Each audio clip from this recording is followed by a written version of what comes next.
of the Ghostshrimp Classic Workshop. Round 14, y'all. Let's fucking go.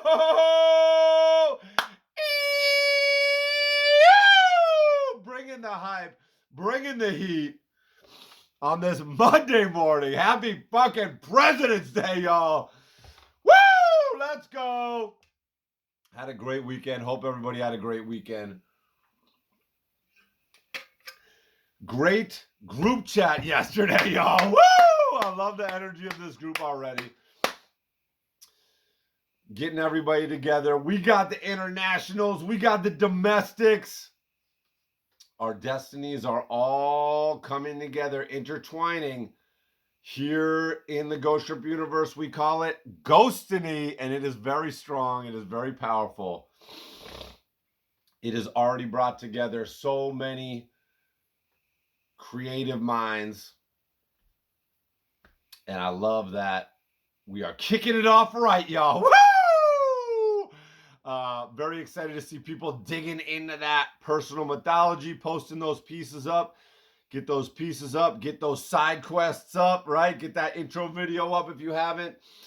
I'm going to jump into those. Get that dream life, that dopest life manifesto up, right? Setting the vision, taking the time to really think for yourself.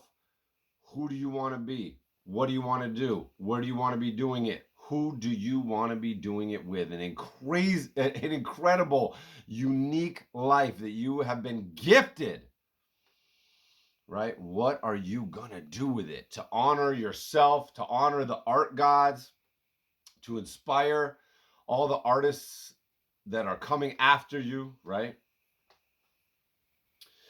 And then this week, week 2, we got part 2 of this strong personal work, and it's the dream world, right? And as always with these assignments, it's a jumping off point, and it's meant to be interpreted by your unique artistic vision. You're taking this where nobody else will think to take it.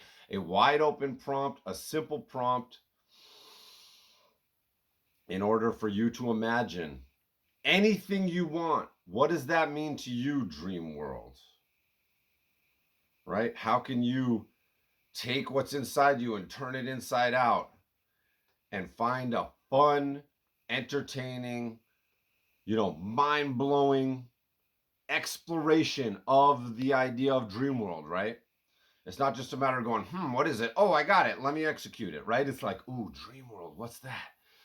Starting to fill the pages in the sketchbook, right?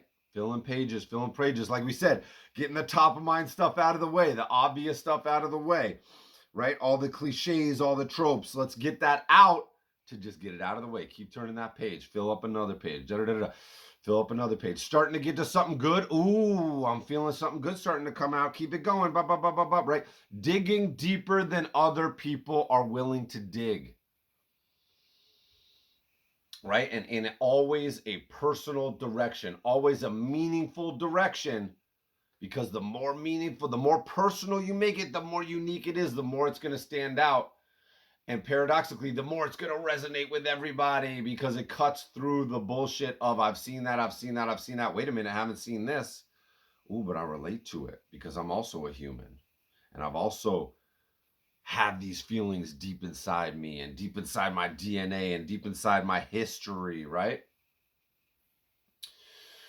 So, and if you're thinking about a diptych or a triptych, right? We've got the personal mythology, we've got the dream world, we've got the nightmare world coming next week. We're flipping it and we're looking into the darkness, right? We're venturing into the dark.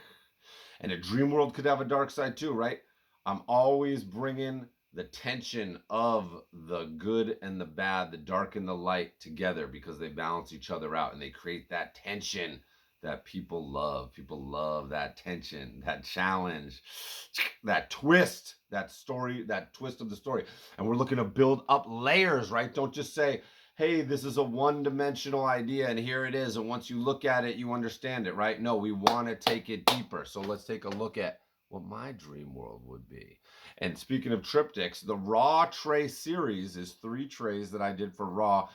You know, they said, do whatever you want. I'm diving into my dream world here. Let's take a look at what it is. So, right, talking about multi-layer storytelling. So we've got a nice scene of some aliens, some little forest critters, some cave people, some prehistoric humans here hanging out, having a nice little smoke sesh, right? First idea. Bang. If I leave it at that, pretty one-dimensional, right? You can look at it, oh, that's cute, and forget it, right? Ooh, but we're going deeper. There's a whole nother layer out here, right? And you can see how I've separated the layers of storytelling through color so that you come in, and this is the point of most contrast, right? It's got the most brightness and contrast, right? When you look at it, boom, you're coming right in, bang, right in here, right? You're looking up here, you're looking in here, right? That's where the most contrast is. That's where the most brightness is. That's right where you're attracted to look. So I've got you, right? You're coming in, bang. Oh, this is nice. And then your eye starts to wander. Wait a minute. What's this? Oh, shit. It's Bigfoot taking a shit. What the fuck is that, right? Now I'm starting to give you questions, right? This is just an answer. What am I looking at? Oh, it's a nice little scene around the fire, some aliens and some people smoking some weed, right? But now I'm giving you questions, right? Now we're going around. Ooh, snakes. What are these snakes doing? Ooh, we got some grouse grousing around in the woods here. What the fuck is going on there? And what's this? Oh shit, we got a shape-shifting reptilian alligator from Hollow Earth coming up and fucking with the shotgun. So now we got tension. Now we got an ambush happening. What is happening? Now we got questions. We got some dogs coming out of a tree over here smoking. We've got another reptilian posted up, mouth agape, right? These guys look like they're ready to eat. These boys look like they're hungry, right? We are creating all kind of alternate storylines. Up here, we've got some little aliens doing a little graffiti, doing a little vandalization. What are they doing? Ooh, a little Illuminati type of symbol going on. What is that all about, right? What's over here? We got some raccoons that have gotten in this living UFO, right? This UFO is also alive. Everything's alive. We got this little living UFO, and they're hotboxing this living UFO, right? So there's a lot of little storylines going around to have fun and start to imagine and start to ask questions. What exactly is going on here? And there's really no answer because I don't have an answer, right? I don't know what's going on here. As I'm exploring, right, as I get my initial idea of, oh, it's a little hangout, and then I'm going to dive in and actually start to explore the piece, right? A lot of my good ideas come in after the sketch. The sketch is to get the initial nut of the idea. Then I'm diving in and I'm allowing, as I dig, as I show up as an archaeologist to this project, and I'm digging and I'm looking and I'm going in my personal mythology minds and I'm tuning my antenna, right? I am this creative antenna and I'm tuning it to the frequency that I want, and I'm receiving messages, I'm getting visions, right? And I'm following. I'm following into the unknown. I'm exploring. I'm not afraid to get lost. In fact, I want to get lost because that's where the juicy breakthroughs are going to be. And then all of a sudden I come along, oh, Sasquatch taking a shit. Ooh, grouse. I love grouse. I'm the grouse lord. I hunt some grouse and eat them in the woods. Right? Personal mythology, right? The Sasquatch is lifting weights, right? Arnold Schwarzenegger style, getting buff boys, right? So there's all these different layers of things that look like me, feel like me, come from my experience, right? Graffiti in New York City, hanging out with graffiti kids. They're going in the tunnels, bombing, right? Fascinated with graffiti culture. Loving aliens, obsessed with aliens, right? Loving the childhood books of animals and people hanging out in the forest together, putting my own twist on it, right?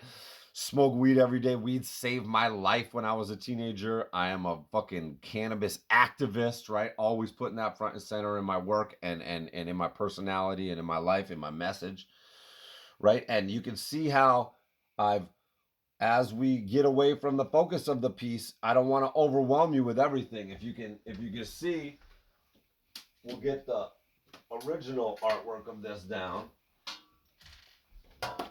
When you look at it as this piece of paper, this is the actual original artwork. You look at it, you're seeing everything at once. It's bombarding you. Oh, what am I even looking at, right? Look at even this guy back here, right? This little devil coming out. We didn't even see him because he's so hidden, right? We got this little devil character just barely peeking out in Hollow Earth, right? So we've got, not only do we have layers of storytelling, but we're allowing you to find it in its own time, because as we move away from the main focus, right, the next layer of guys, right, these shape-shifting reptilians, they're partially lit but not as bright, right, and they're partially in shadow, and then some of it is more fully in shadow, right? These snakes are a different layer, right? These snakes are they don't have any of that low brightness on them. These guys have a little bit of that initial brightness on them, right? They're sort of in that first layer. These guys have no brightness on them. These guys are in that third layer of things you're going to notice, right? So I'm using color and brightness and contrast to show you what I want you to see right off the bat, but also hide the things that I want you to discover at, in succession. And then this guy is barely there. You can barely see him because his values, his contrast and his brightness are almost the same as the background color, right? So he's really almost camouflaged in there, right? I'm using color not just as, you're using color as harmony, as vibe, as a form of expression, the colors you like, but colors have a function, right? Colors have a definite function in the architecture of a piece. And start to think about color like that. It will transform how the storytelling evolves in your work. And everything is storytelling, right? We are visual storytellers, right? Whether it's illustration, whether it's animation, whether it's fine art. We are telling people about our mythology. We're telling people about our unique vision of the world, our unique perspective as an artist, right? Our creative vision, our imagination. And we are using that color in order for it to be more easily digestible and more comfortable to look at. When you look at this, bam, your mind's going nuts. You're seeing everything at once. It's hard to see. Then you got to just go inch by inch and try to look at it all, because it's like seeing a movie laid out in storyboard form, the whole thing at once. But this is like watching the movie. Scene 1, scene 2, scene 3, scene 4, right? This is one of my favorite pieces I've ever done in my life. I can't quite say why. And I love that it's this kind of double monochrome. It's this very simple color scheme, this kind of spooky, smoky, weedy, greeny, supernatural, alien, nice little green color here, and then the nighttime hues of the blues, right? And then also to break that, I knew I wanted to break that at some point. This was one of the last ideas I got. And as we're saying, we're creative up until the last. We're not just ever executing technically.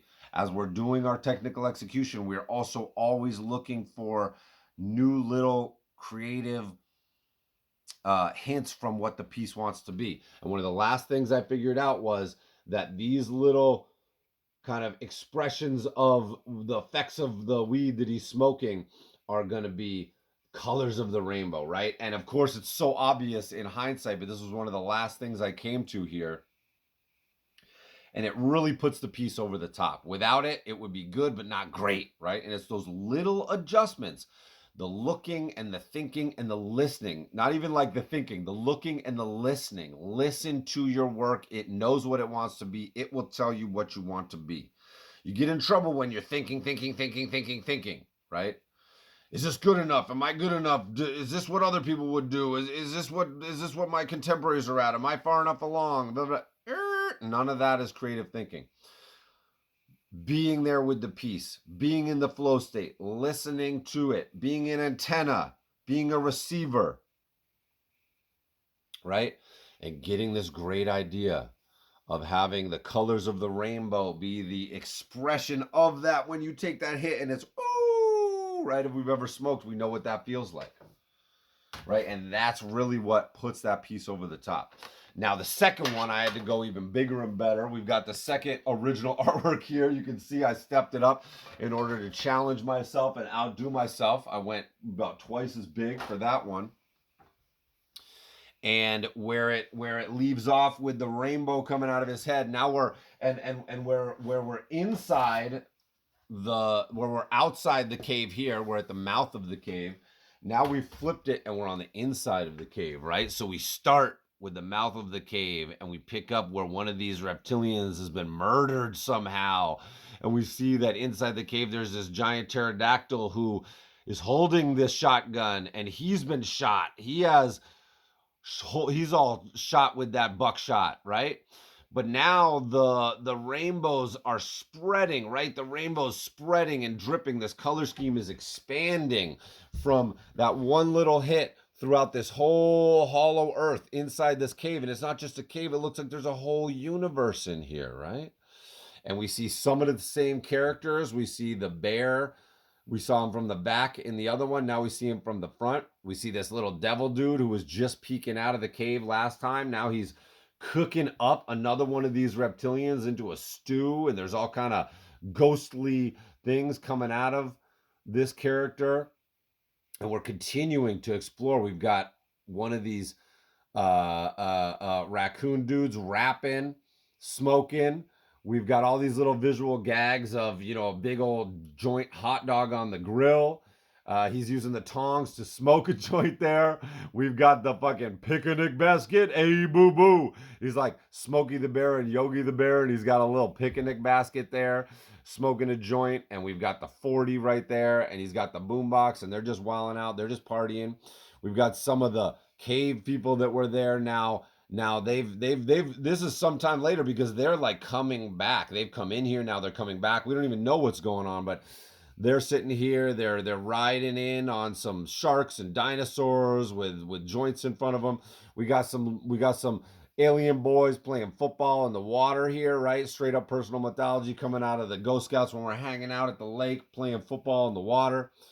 Right, we've got the Grouse Lord coming in. We've got the little grouse in the first one. Now we've got the Grouse Lord here. This jacked up, bloody warrior coming back with the Raw Championship belt. There must have been some wild shit that we just missed, right? And then as we go further back, and nothing is correct about this perspective. All the lines are going wonky, wonky. But as we're going back, we're using scale to show the perspective here, right? We're using scale to show the distance. And as we go further back, we see that there's a whole kingdoms and temples and pyramids back here. We got a little grouse sitting up in a tree. We got this little alien dude spying on people with a walkie-talkie. What's that? Again, more questions, right? We see some familiar faces. We see some new faces. We see a whole new world that we're diving into and exploring here. And we're leaving you with questions. You can't figure it out because I don't know what it is, right? Very, very fun. Just filling out this dream world, right? This is my dream world. This is filled with all these things that look and feel like me. And then the third one, right? Here, way in the back, we've got this deep magenta color. Just popping, just going crazy. And this one is the most complicated color scheme I've ever done. It took me forever to figure this out, right? And I'm hand picking all the variations of these colors, right? I don't kind of slide any colors or anything. I'm just picking from the pool. I don't set up swatches. I'm picking from the color pool. I'm making little adjustments. I'm picking funny combinations and just watching how they react, right? Color is totally subjective to what's around it. Every time you switch a color, it changes the whole vibe up. So experiment with the color. Have fun, right? There are no wrong answers in creativity. There's no wrong answers in art. That's what I love about it. Things with a right or wrong answer bore me to death, and I think that is not in tune with how the universe works. The universe is a quantum realm where every single possibility is playing out all the time. There is no right or wrong. There is no good or bad. There is only every single possible outcome playing out. And creative exploration is much like that. It's a cloud of all possible pieces that you're working on at once, and slowly through the exploration, you're moving through all the possibilities. You're gathering up right? I'm imagining all these different possibilities. I'm gathering up all the parts that I like from the visions that are coming through me, coming to me by listening and being this antenna. And eventually I'm whittling it down. I'm whittling it down because I'm being a good listener and I'm letting the piece become what it wants to be. My hands are the instrument through which the piece is recording itself, right? And coming down to that one finite piece that it is, right? When that quantum cloud collapses into that one observed particle. That's what we're looking for. And now we've gone all the way back into that hollow earth and we're in the magenta world. Now we're back to this kind of monochrome world, except the raw God is here. We have come to see the raw God, and it is like, you know, wrapped up in rolling paper, but it's the embodiment of the smoke, and it's taken a form, and it's surrounded by shrimp. Of course, we've got some buff ass shrimp just chilling. We got the boombox back. There are some familiar elements. There are some unfamiliar elements. We've got this the devil character up here. He's kind of reading this book. In the first one, he's kind of like cooking up this. He's cooking up this thing, and it kind of looks like it's starting to form a book. And right here, he's reading that book, but it's on fire, and he's smoking, and his smoke is a guy that's smoking, and it's creating all this wonderful patterned smoke up here that turned into looking so good on those outfits that I made. I have no idea these were going to translate even better on clothing for the Grammys, right? All this patterning looks so amazing. We've got another one of these raccoons up here, and he's got continuing these visual gags with the joints. He's got a sniper rifle with the joint, right? And he's shooting. He's taking aim at these dudes over here for some reason. I have no idea why. We've got a bat, which is very much in the Ghost Scout lore, one of the gods of Ghost Scouts. We've got this bat here. Bigfoot is one of the gods of Ghost Scouts. Squatch, right? These all represent great characters in the Ghost Scout mythology. People who have come through here and become legends. We've got a little kind of E.T. type of bike set up here with an alien riding it with a fucking bandana on. Because we had this bandana dude over here just flexing out, right? We got Bandana Man over here. We've got another little, is that the same dude? It might be. Sitting there. We've got Crab the god. We got a crab god here as well. Another god of the Ghost Scout mythology.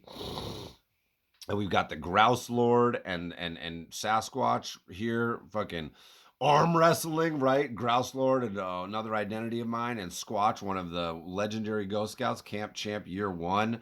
We've had many physical competitions, I think all of which I've won, you know, and now we're retired, so we'll never be defeated.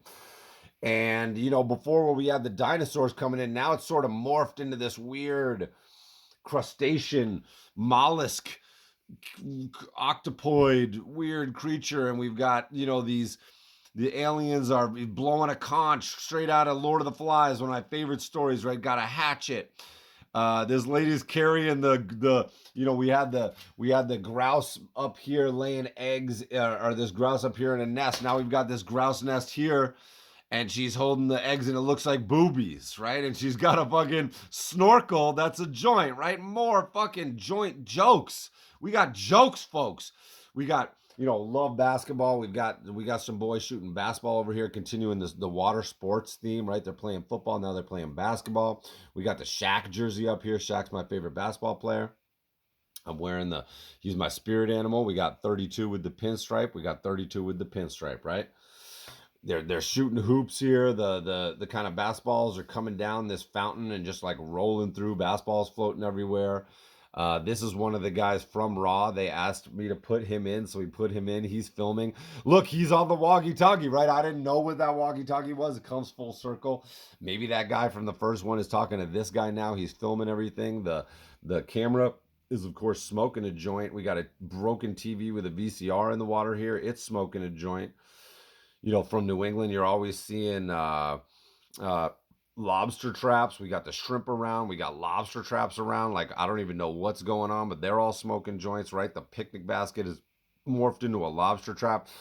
continuing the theme of here we've got the trophies, we've got the championship belt, we've got the #1 ribbon on this guy, we've got Miss Raw here chilling with Sasquatch, right? She's got a bouquet, right? She's got a bouquet of joints there.